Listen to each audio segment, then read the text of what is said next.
बाळकुम प्रसूतिगृहाला अवकळा, पाहणी दौऱ्यात आमदार संजय केळकर यांचा संताप. बाळकुम परिसरासह काल्हेरपर्यंत हजारो महिलांना आधार ठरलेल्या ठाणे महापालिकेच्या प्रसूतिगृहास अवकळा आली असून यासाठी सुचवण्यात आलेली पर्यायी जागा देखील एका संस्थेला देण्यात आल्यानं अधिकाऱ्यांच्या ढिसाळ कारभाराचा आणि दिरंगाईचा निषेध आमदार संजय केळकर यांनी केला आहे. बाळकुम पाडा नंबर 1 मध्ये ठाणे महापालिकेचं तळअधिक एक मजलं प्रसूतिगृह असून ते सुमारे 35 वर्ष जुनं आहे. या ठिकाणी 10 रुग्णशय्या असून बाळकुम, ढोकाली, कुळशेत, माजिवडा, मनोरमा नगर, मानपाडा, आझाद नगर आदी भागातील शेकडो महिलांना या प्रसूतिगृहाचा लाभ होत होता. मात्र गेल्या काही वर्षांपासून या वास्तूस अवकळा आली असून स्लॅब कोसळणं, पाणी गळती अशा अनेक समस्या भेडसावत आहेत. त्याचा फटका गर्भवती महिलांना बसत आहे. याबाबत नागरिकांच्या अनेक तक्रारी पुढे येत होत्या. आमदार संजय केळकर यांनी या वास्तूची पाहणी करून संबंधित अधिकाऱ्यांना दुरुस्तीबाबत वेळोवेळी सूचना केल्या होत्या. गेल्या 3 वर्षांपासून केळकर हे याबाबत पाठपुरावा करत असल्यानं दुरुस्तीसाठीचा निधी देखील वर्ग करण्यात आला होता. मात्र अधिकाऱ्यांची अक्षम्य दिरंगाई आणि ढिसाळ कारभार यामुळे या वास्तूची देखभाल दुरुस्ती होऊ शकली नाही. परिणामी ती धोकादायक झाली आहे. सद्यस्थितीत ही वास्तू बंद ठेवण्यात आल्यानं शेकडो महिलांची कुचंबणा होऊ लागली आहे. आमदार संजय केळकर यांनी नुकताच या प्रसूतिगृहाची पाहणी केली आणि संबंधित अधिकाऱ्यांच्या बेजबाबदारपणाबाबत संताप व्यक्त केलाय. हे प्रसूतिगृह तातडीनं मुल्लर हॉल येथे हंगामी तत्वावर स्थलांतरित करण्याची मागणी देखील केळकर यांनी केली. यावेळी पाहणी दौऱ्यादरम्यान भाजपचे स्थानिक पदाधिकारी तन्मय भोईर, निलेश पाटील, रविराज रेड्डी, सचिन शृंगारे, राकेश जैन, मयूर भोईर आणि स्थानिक नागरिकही मोठ्या संख्येनं उपस्थित होते. गेल्या 3 वर्षांपासून आपण याबाबत पाठपुरावा करत असून हे प्रसूतिगृह नव्यानं भव्य स्वरूपात उभारण्यासाठी आपण बाळकुम ऑक्ट्रॉय नाका येथे पर्यायी जागा देखील सुचवल्याचं संजय केळकर यांनी सांगितलं. मात्र अधिकाऱ्यांनी नवीन प्रसूतिगृहाला प्राधान्य न देता एका संस्थेला ती जागा दिली आहे. हा निर्णय अधिकाऱ्यांनी कोणाच्या दबावाखाली घेतला असा प्रश्न उपस्थित करत केळकर यांनी आपला संताप व्यक्त केलाय.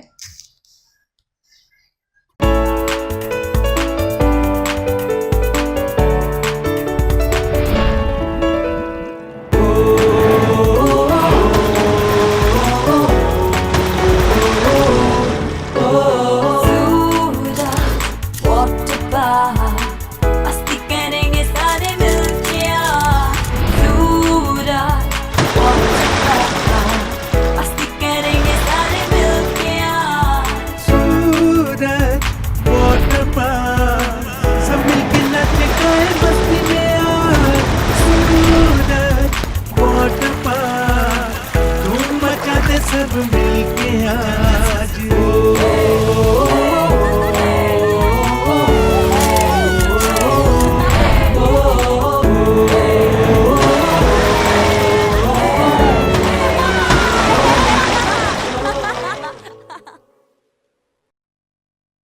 प्रभू श्रीरामाचा अवमान केल्याप्रकरणी आज ठाणे शहरात भाजप युवा मोर्चा आणि हिंदू संघटनांकडून तीव्र निषेध आंदोलन करण्यात आलं.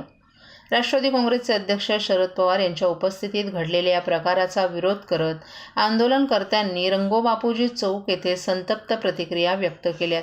या आंदोलनात भाजपचे ठाणे शहर जिल्हाध्यक्ष संजय वाघोले, ठाणे शहराचे आमदार संजय केळकर, शिवसेना ठाणे जिल्हाप्रमुख आणि खासदार नरेश मस्के, भाजप प्रदेश सचिव संदीप लेले, भाजप युवा मोर्चाचे ठाणे शहर अध्यक्ष सूरज दळवी, महिला मोर्चाच्या अध्यक्षा स्नेहा पाटील आणि इतर पदाधिकाऱ्यांची प्रमुख उपस्थिती होती.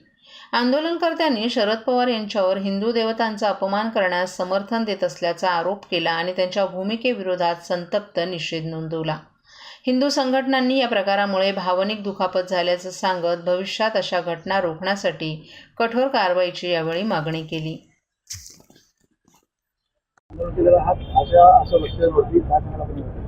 खरं म्हणजे काही गोष्टी ज्या आहेत याच्यामध्ये अजेंडा पण असता कामा नये, राजकारण पण असता कामा नये.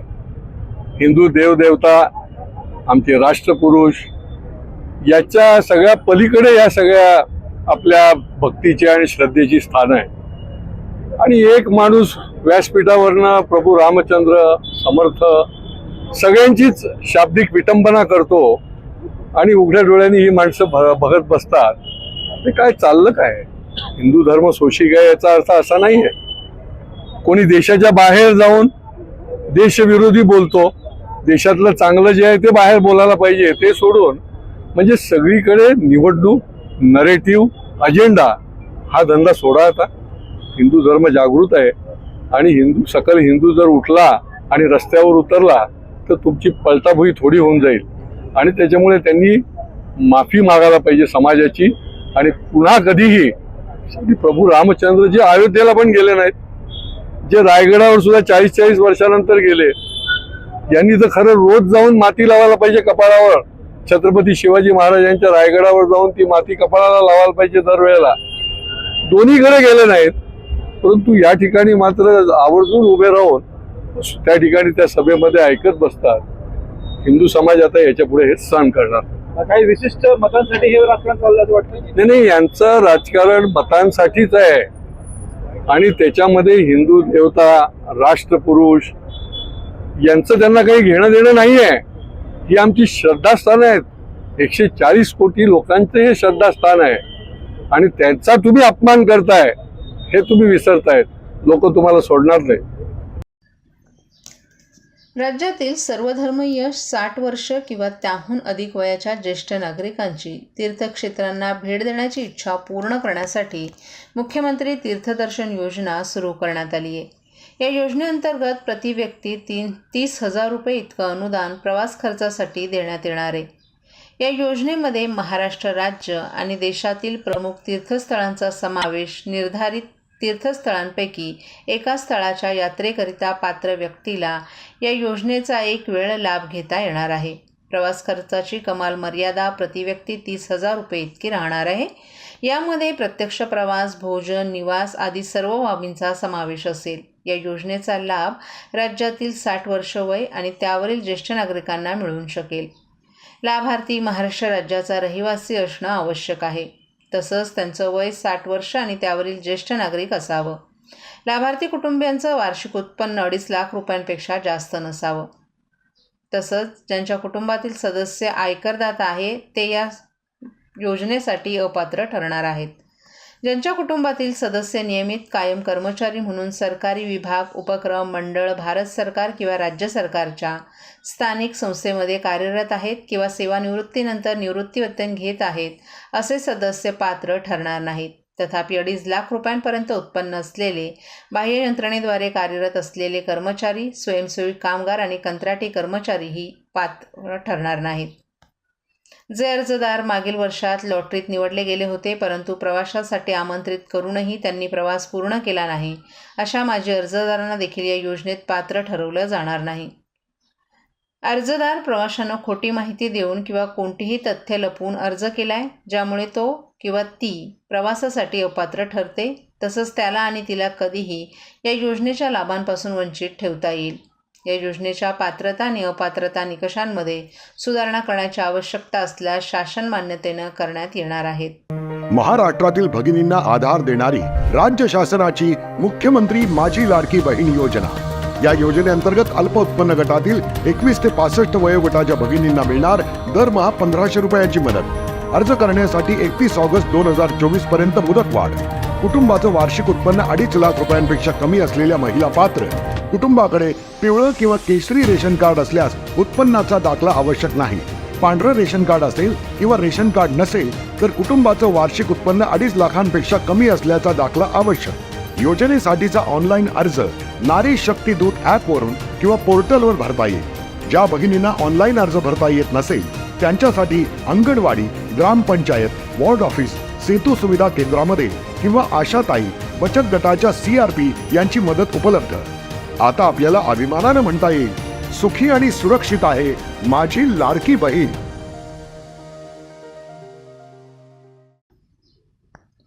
प्रत्येक वेळी विदेशात गेल्यावर आपल्या देशाची, देशातील जनतेची बदनामी करणं हे विरोधी पक्षनेते राहुल गांधी यांची भूमिका कायम राहिली आहे. आज काँग्रेसचा आरक्षण विरोधी चेहरा समोर आलाय. आरक्षण रद्द करण्याची काँग्रेसची भूमिका असल्याचं त्यांनी बोलून दाखवलंय. पोटात जे असतं ते ओठात आलंय अशी टीका मुख्यमंत्री एकनाथ शिंदे यांनी राहुल गांधी यांच्यावर केली आहे. मुख्यमंत्री एकनाथ शिंदे यांनी पत्रकारांशी संवाद साधताना राहुल गांधी आणि काँग्रेसवर टीकास्त्र सोडलं. काँग्रेसनं बाबासाहेबांना धोका दिला, त्यांना धोका देऊन पराभूत केलं. जे बाबासाहेबांना धोका देऊ शकतात ते आरक्षणाला कधीही धोका देऊ शकतात, असंही मुख्यमंत्र्यांनी सांगितलं. बाबासाहेब नेहमीच सांगायचं की काँग्रेस हे जळकं घर आहे. बाबासाहेबांना जो काही अनुभव होता त्याच्यातून ते विचार मांडत होते. मात्र याचा निषेध करावा तेवढा थोडा आहे. बाबासाहेबांनी संविधानानं दिलेले जे आरक्षण आहे हे आरक्षण कायम राखण्यासाठी महायुती सरकार, NDA सरकार, राज्य सरकार आणि केंद्र सरकार या आरक्षणाच्या पाठीशी आहे. आरक्षण रद्द करण्याची हिंमत जो करेल त्याच्या विरोधात केंद्र आणि राज्य सरकार उभे राहील. ज्यांना आरक्षण मिळाले त्यांना काँग्रेसचा खरा चेहरा कळलं असेल. लोकसभेमध्ये याच लोकांनी संविधान बदलणार हे फेक नरेटिव्ह पसरवलं. बाबासाहेबांनी संविधानात दिलेलं आरक्षण रद्द करणार असल्याचं आता लोकसभेच्या निकालानंतर हे लोक बोलत आहेत. राहुल गांधी हे काँग्रेस पक्षाचे प्रमुख आहेत, विरोधी पक्षनेते आहेत. त्यांनी देशाची बदनामी करणं, आपला देश मागे आहे आणि इतर देशाचा उदो करणं हे कुठलं देशप्रेम, ही कुठली राष्ट्रभक्ती याचा निषेध करावा तेवढा थोडंच असल्याचं मुख्यमंत्र्यांनी सांगितलं. एकीकडे पंतप्रधान नरेंद्र मोदी देशभक्तीविषयी बोलतात, तर दुसरीकडे देशाचा अपमान करणारं वक्तव्य राहुल गांधी यांनी केलं आहे म्हणून आपण त्यांचा निषेध करत असल्याचं त्यांनी सांगितलं. संविधान विरोधी कोण हे यांच्या बोलण्यातून आज दिसलं आहे. संविधानाला मानणारी जनता येणाऱ्या काळात काँग्रेसला धडा शिकवल्याशिवाय राहणार नाही, असा इशाराही मुख्यमंत्री एकनाथ शिंदे यांनी यावेळी दिला. आरक्षणाला कधी धोका देऊ शकतात. त्यामुळे बाबासाहेब नेहमी सांगायचे काँग्रेस हे जळकं घर आहे आणि म्हणूनच बाबासाहेबांना जे काही अनुभव आलेला तो त्याच्यातून ते बाबासाहेब आपलं विचार सांगत होते, मांडत होते आणि म्हणून खऱ्या अर्थाने याचा निषेध करावा तेवढा थोडा आहे. बाबासाहेबांनी आणि संविधानाने दिलेलं जे आरक्षण आहे हे आरक्षण कायम राखण्यासाठी महायुती सरकार, NDA सरकार, पूर्णपणे केंद्र सरकार, राज्य सरकार या आरक्षणाच्या पाठीशी आहे. आरक्षण रद्द करण्याची हिंमत कोणी करेल त्याच्या विरोधामध्ये केंद्र आणि राज्य सरकार उभं राहील. खरं म्हणजे आता ज्यांना आरक्षण मिळालं आहे त्यांना खरा चेहरा काँग्रेसचा कळला असेल की लोकसभेमध्ये याच लोकांनी फेक नरेटिव्ह पसरवून संविधान बदलणार त्याच बाबासाहेबांच्या संविधानाने दिलेलं आरक्षण रद्द करणार हे जेव्हा या लोकसभेच्या निवडणुकीनंतर बोलतायत, याचा अर्थ काँग्रेसचा आरक्षण विरोधी खरा चेहरा आज जनतेसमोर आलेला आहे आणि म्हणून याचा निषेध मी करतो, याची निंदा करतो आणि या आरक्षणाला जे कोणी हात लावतील त्यांच्या विरोधामध्ये केंद्र आणि राज्य सरकार उभा ठाकेल.